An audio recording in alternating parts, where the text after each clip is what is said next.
Yo guys, Paunchy here, and today is part 2 of how to use the looper delay on your Octatrack Mark II. Let's go.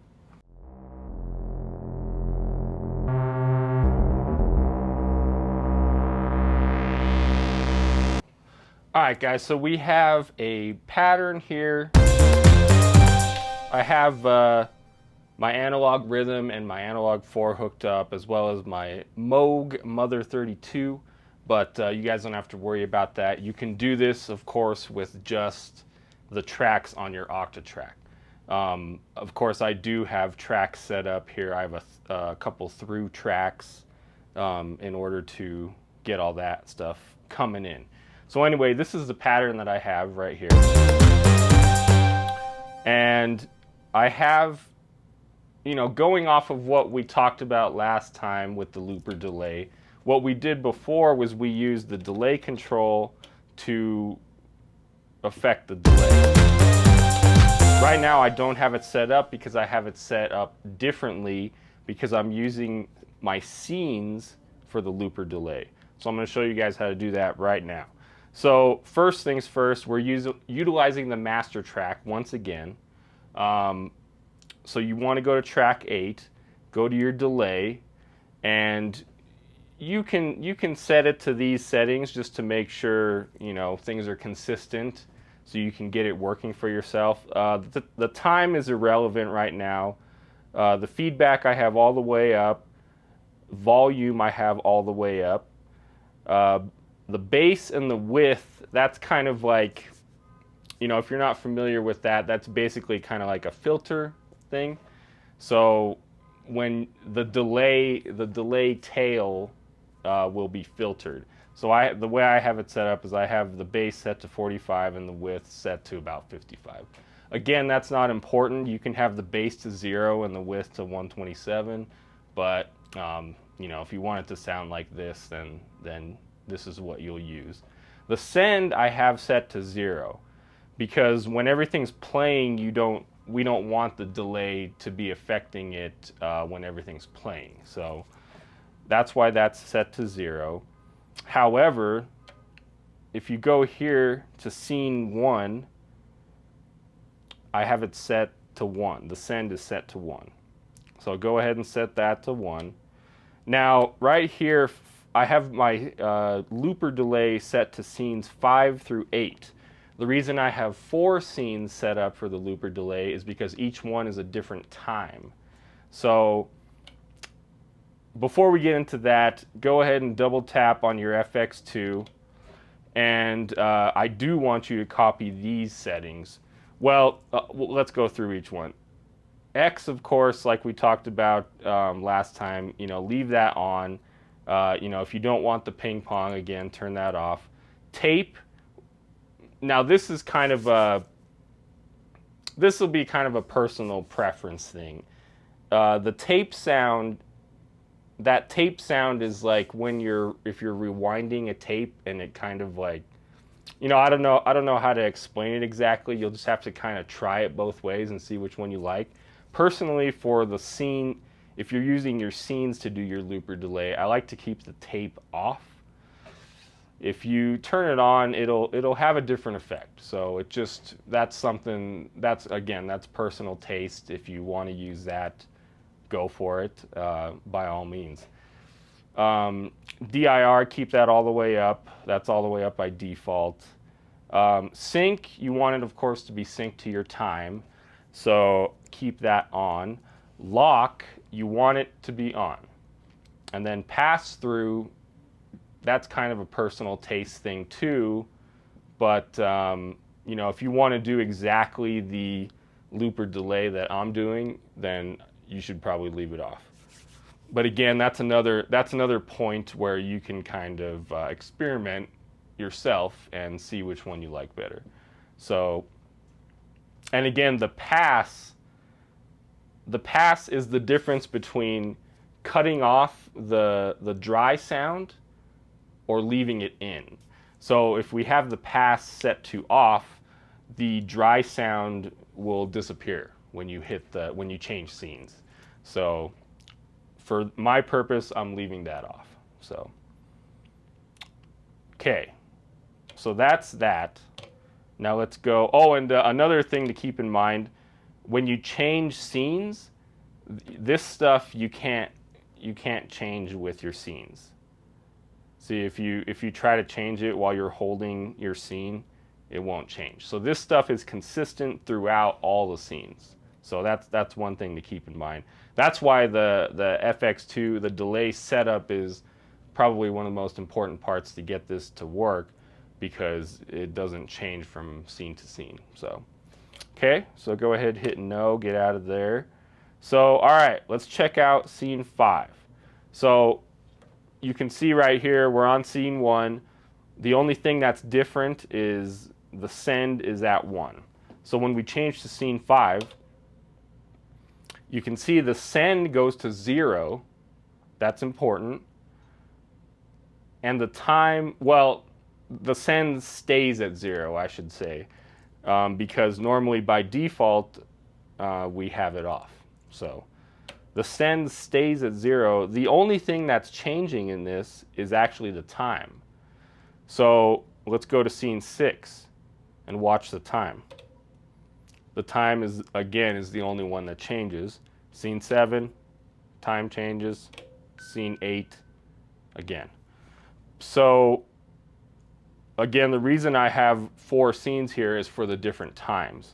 So, and you want them to be, basically you want them to be multiples of 2, because that essentially means that it'll be in sync with the time. If you do any other, like if you do any odd numbers, it'll sound a little off. Maybe that's something you want. Maybe that's what you're going for. But in this case, I want it to be synced up. I want the delays to be synced up with the time, with the tempo. So, okay, so again, scene 5, I have it set to 16.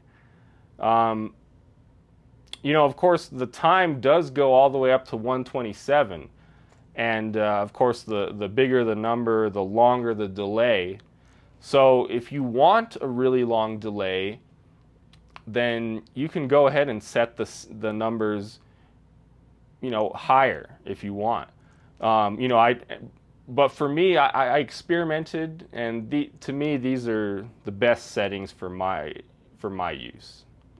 So you can try setting it to something like 24, 36, 48. And you'll notice that depending on which multiple of 2 you set the time to, it'll either be, you know, it'll either be like 8th note, 16th note, 32nd note, or it'll be, or quarter note, half note, you know, and so on. Or it'll be a triplet. Like, for example, I'll show you what I mean here in a little bit. Okay, so if we play the song right now the way it is on scene 5, let's see what happens. That's right, nothing happens. Now the reason for that is because of the send, basically. So if you set it back to 1, then it actually plays because the send is set to 1. Now I know it's kind of confusing because when if you look at it right here, the send is at 0, so technically nothing should be playing, you might ask yourself. But the reason that something is playing is because we're on scene 1, and scene 1 is set to 1 for the send. I know that's confusing. It's just something you gotta be aware of. That was definitely a point of confusion for myself when I first got the Octatrack as far as setting scenes. But just keep in mind for now that they are independent. So, okay, so let's play the song, and I'll show you what happens when I switch scenes.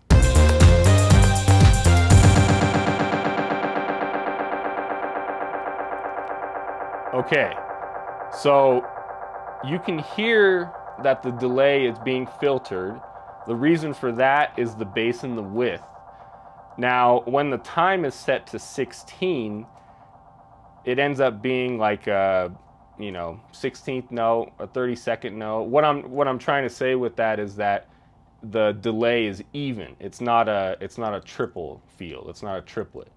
But if we go back and we set it to scene 6 that I have set up here, that, however, is a triplet. So when the time is set to 12, it ends up being a triplet. But when the time is set to 16, it's not a triplet. So that's one thing I want you guys to be aware of when you're setting your speeds.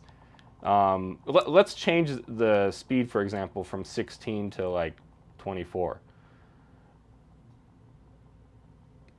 Now, because 24 is double 12, 12 times 2, it's also going to be a triplet, just a slower triplet. So let's check it out.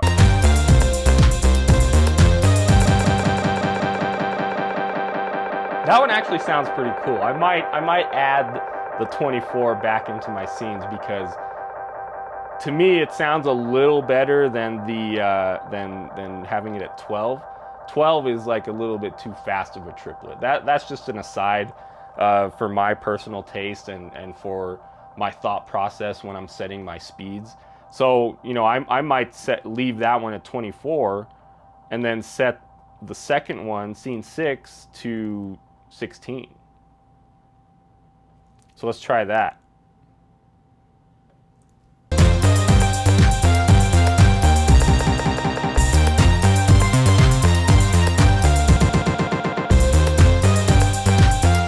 Not too bad, you know. For me, like in retrospect now, the 24 one is a little bit too slow for me.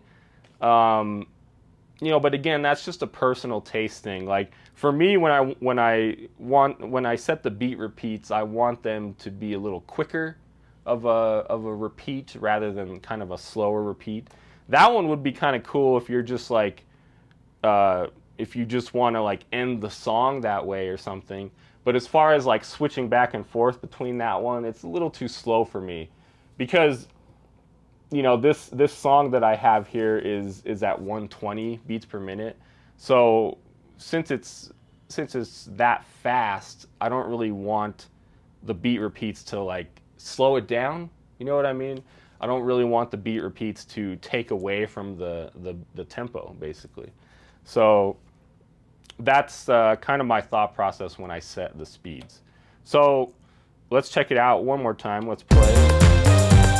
Let's run through all of them. Let's just switch back and forth between every one that I have set up here. Okay. Try the second one. Okay.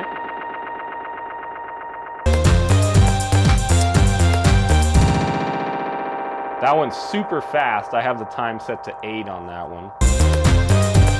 And then the last one I have set to 4, which is, again, even faster. So that's how I have it set up. You know, the times are going to be up to you. You know, I want you guys to decide that stuff for yourself. You know, I don't want to be the one to tell you like, this is the time that you have to use.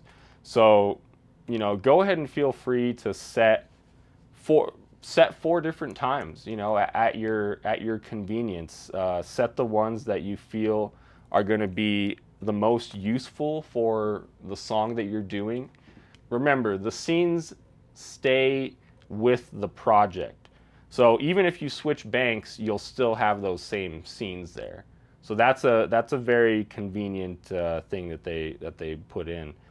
All right, and so the delay. The interesting thing about the delay is, say you wanted to filter it, you would have to use up both of your effects on FX1 and 2. So to me, it's amazing that they have a filter in the delay, so that way you can keep FX1 for something else. So if you don't want to filter your delay, I'll show you how to do this. Put the bass to 0, put the width to 127. Let's see what it sounds like.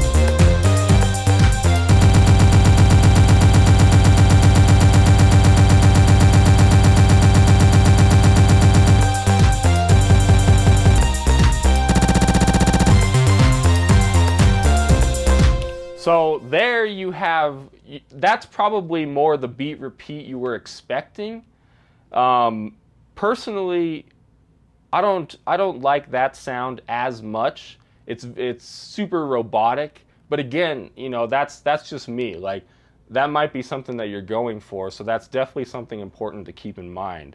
If you want that robotic beat repeat, I would leave the filtering off, because the filter, as the delay goes on, it literally filters the sound out. So eventually the sound will disappear. If you leave the filter off, the sound is infinite. Why? Because your feedback is set to 127. If you set your feedback less than 127, it will also disappear eventually. The feedback will run out. But 127 feedback is actually basically infinite feedback. So I can show you what I mean here. If you turn it down, see how quickly, I didn't even turn it down that much, just to 76. If you set it anything lower than 127, it will indeed run out eventually. So if that's not what you want, then I would leave it at 127. So, you know, hopefully that helps you guys. You know, there's a lot of different options with this, which to me is amazing. One of the many reasons I love the Octatrack. So, yeah, feel free to experiment, and you know, leave a comment below if you come up with some cool settings that maybe I didn't go over in this video, and yeah, you know, let's help each other out and you know, figure this stuff out together. So thank you guys so much. I hope that helped. Leave a like if you liked this video and if it gave you value. Don't forget to subscribe and ring the bell next to the subscribe button if you want alerts for when I release videos. Other than that, I release videos every week, and I'll see you guys in the next video.